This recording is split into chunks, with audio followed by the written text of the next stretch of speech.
Elif, तुम देखना,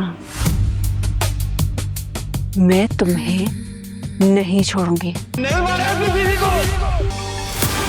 मैंने इस लड़की को बहुत अंडर एस्टिमेट किया। मुझे इसका कुछ करना पड़ेगा। मैं वो इंसान हूँ जिसके पास छुपाने के लिए शायद कुछ भी नहीं है। यही तो ऐसे लोगों की अदाकारी होती है रानिया। एक बात का ख्याल रखना, इल्हाम की मौत भी एलिफ की मौत की तरह हाथ से अलग है। चाहे भी अब झूठ की तरह सुनाई देती है। जो इंसान उस रिश्ते का लिहाज नहीं रख सकता वो आपका क्या ही ख्याल करेगा। वो तो आपके साथ कुछ भी कर सकता है। जिसे मैंने देखा वो मुझे कातिल ही नहीं लगा।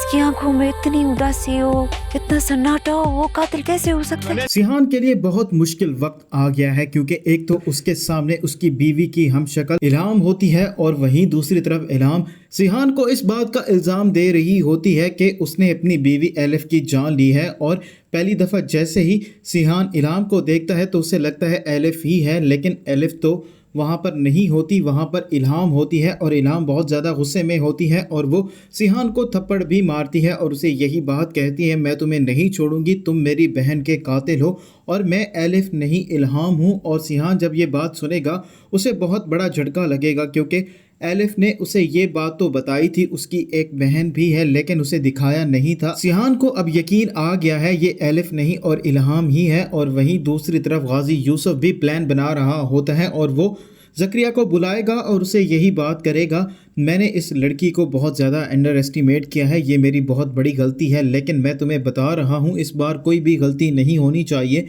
और इस लड़की की मौत भी एक हादसा लगनी चाहिए ताकि किसी को किसी बात का शक भी ना हो। ज़करिया गाजी यूसुफ से यही बात कहता है, आपको घबराने की ज़रूरत नहीं है, मैं ऐसे ही करूँगा। और वहीं दूसरी तरफ रानिया भी बहुत ज़्यादा परेशान होती है। एलिफ आकर जब उसको हकीकत बताती है तो रानिया को इस बात का यकीन ही नहीं आता और वो यही बात कहती है, सिहान को देखकर नहीं लगता कि ये किसी का कत्ल कर सकता है, लेकिन इल्हाम उसे यही बात बताती है कि यही तो इस शख्स की सबसे बड़ी अदाकारी है, ये अपने आप को ऐसे दिखा रहा है जैसे ये बहुत ही ज़्यादा मासूम है, लेकिन इससे बच के रहना, ये बहुत ही ज़्यादा ख़तरनाक इंसान है।